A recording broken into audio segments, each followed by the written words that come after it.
এই দিন ছিল আমার ছেলের স্কুলে অ্যানুয়াল প্রোগ্রাম। তো এইবার তো পার্টিসিপেট করতে পারিনি যেহেতু আমরা ইন্ডিয়ায় ছিলাম। তো যেই সময় আর কি পার্টিসিপেট করার ডেট ছিল ওই সময় না থাকার কারণে পরে চাইলেও আর কি ও অংশগ্রহণ করতে পারেনি। তো যাই হোক ওর একটু মনও খারাপ ছিল। তো এই যে স্টেজে যে প্রোগ্রাম হবে সেখানে প্রায় ওদের স্কুলের যতগুলো ক্যাম্পাস ছিল সবগুলোরই প্রোগ্রাম এখানে হবে। তবে শিফটিং করে, যের জন্য সকাল থেকে প্রায় বিকেল অবধি প্রোগ্রামই ছিল। তো আমাদের টাইমিংটা এই সময় পড়েছিল, তো আমরা সকাল সকাল মোটামুটি সবাই বেরিয়ে পড়েছিলাম বাড়ির সবাই। তো এত বড় হলটা ছিল যে আমরা ঠিক করে খুঁজেই পাচ্ছিলাম না। আর এই হলটা এতটাই বড়, এখানে একসাথে অনেকগুলো প্রোগ্রাম করা যায়। হ্যাঁ, আমরা তো প্রথমে দেখলেই আন্ডারগ্রাউন্ডের নিচ দিয়ে আসছিলাম এবং ওখানে বসার জন্য সোফার পর্যন্ত ব্যবস্থা ছিল, এত সুন্দর। আসলে নিচটা ছিল তোমার পার্কিং লজ থেকে আন্ডারগ্রাউন্ড হয়ে স্টেজটায় যেতে হবে, আর এই আন্ডারগ্রাউন্ডের ওপরটা ছিল পুরোটা রোড। তো এই যে যখন আমরা আসলাম তখন একটা স্কুলের প্রোগ্রাম শেষ হয়ে এবার আমার ছেলেদের স্কুলের প্রোগ্রাম শুরু হবে। তো যেহেতু এখানে আমরা প্রথমেই গেছিলাম, প্রথমবারই এই স্টেজে প্রোগ্রাম হচ্ছিল, তো একটু এখানটা ঘুরে চারপাশটা দেখছিলাম। এই যে দেখো ওপরের থেকে বাইরের লোকেশনটা কি সুন্দর, অপোজিটে যে বিল্ডিংগুলো দেখতে পাচ্ছ বা এই জায়গাগুলো দেখছো এটাকে এডুকেশন সিটি বলে। মানে এর মধ্যে তুমি নানান দেশের কলেজ বলো, তারপর হচ্ছে তোমার এখানকার ন্যাশনাল লাইব্রেরি বলো, সব কিছুই আছে এই জায়গাটায়। তো এই যে দেখ খুব সুন্দর, তাই যে ঘুরে ঘুরে একটু নিজেও দেখছিলাম, তোমাদের সাথে একটু শেয়ার করে নিলাম। তো এই যে এবার হচ্ছে ঢুকে যাচ্ছি কারণ এবার প্রোগ্রাম শুরু হবে। তো সেই কারণে এটা আপার প্লাস লোয়ার দুটো ভাগেই ছিল। তো আমরা প্রথমে ওপরেই দেখছিলাম কারণ ওপরটা ফাঁকা ছিল ভেবে ভাবলাম ওখানটা বসলে একদিকে বেটার হবে, ওপর থেকে সব কিছু দেখা যাবে। তো সেই কারণে উপরে চলে এসেছি প্রোগ্রামটা দেখার জন্যে।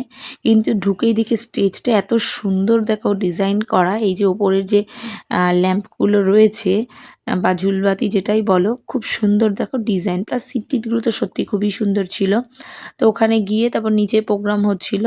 তো ভাবলাম যে না নিচেও খুব একটা ভিড় নেই, তখনও যেহেতু স্টার্টিং ছিল তাহলে নিচ থেকে বসলে মানে বাচ্চারা ভালোই দেখতে পারবে। আর আমার মেয়ে তো খুবই মজা করছিল যেহেতু ওখানে গান বাজছিল, তো কন্টিনিউ নাচতেই শুরু করছে, মানে যখনই এদিক ওদিক যাচ্ছে তখন একটু নেচে নিচ্ছে। তো এই যে দেখো ওপরটা প্রায় ফাঁকা এবং খুব সুন্দর ছিল। তো সেই কারণে ওপরটা বসবো ভেবেছিলাম, তো পরে নিচেই চলে আসলাম কারণ ওইভাবে হবে না। তো ছেলে বললো যে না হলে ঢোকার আগে একটু খাবার নিয়ে নাও। তো ওদের এই হলের জন্যে এখানেই খাবারের ব্যবস্থা করা হয়েছিল, মানে এখানে তো বলেছিলাম অনেকগুলো হল আছে, তো প্রত্যেকটা হলের জন্য এরকম নির্দিষ্ট ফুড কোর্ট আছে। তো এখানে ওদের স্কুল থেকে এই ফুড কোর্টের ব্যবস্থা করা হয়েছিল, যত রকম ইন্ডিয়ান ফুডস আছে সবই পাওয়া যাচ্ছিল। এই যে ছেলেরা এখন খাওয়া দাওয়া করে এই যে এবার নিচে ঢুকছি, আর মেয়ে দেখো কন্টিনিউয়াসলি নিচে যাচ্ছে, তোমাদের তো বলছিলামই ও ডান্স মানে গান শুনলে ডান্স শুরু করে দেয়। তো এই যে ও ডান্স করতে করতে যাচ্ছে দেখো। তো এবার ওখানেই গেলাম, যেহেতু নিচটা দেখো পুরো ফাঁকা, যেহেতু সবে স্টার্টিং হচ্ছে তখনও কেউ পুরোপুরি আসেনি, যে রিহার্সাল চলছিল মানে কিভাবে প্রথম উদ্বোধনী সঙ্গীত বা যেটাই বলো ডান্স করবে, তো ওইসব প্রিপারেশন চলছিল। এই যে কত সুন্দর করে সব দাঁড়িয়েছে, আর তখনও শুরু হয়নি দেখে বুঝতেই পারছো সামনের সিটগুলোতে সবই ফাঁকা, আর ওদের প্রিন্সিপাল ছিল। তো এগুলো কমপ্লিট হয়ে গেল বেশিক্ষণ, আর বাচ্চারা বুঝতেও চাইছে না যেহেতু ওদের প্রোগ্রাম নেই, বুঝতেই পারছো। আর এই যে দেখো যেটা বলছিলাম আর কি, নিচটা কত সুন্দর, তোমার সোফা সেট টেট আছে যাতে তুমি বসতে পারো। আর এই যে দেখো কত সুন্দর ওঠার ওপরে ওঠার জায়গাটা, মানে কতগুলো স্পেসও আছে, এক সাইড দিয়ে উঠে আরেক সাইড দিয়ে তুমি যাবে আর কি। এই যে এগুলো কমপ্লিট করে আমরা চলে আসলাম। আর এখানে তো বলেইছিলাম হলের মধ্যে এক একটা মানে এখানে অনেকগুলো হলই আছে, এক একটা হলের এক একটা ফুড কোর্ট ডিফারেন্ট ছিল। তো আস্তে আস্তে দেখতে পারলাম যে এখানে একটা ফুড কোর্ট যেখানে লাঞ্চের খাবারের প্রিপারেশন চলছে। তো যাই হোক ব্লগটা এখানেই শেষ।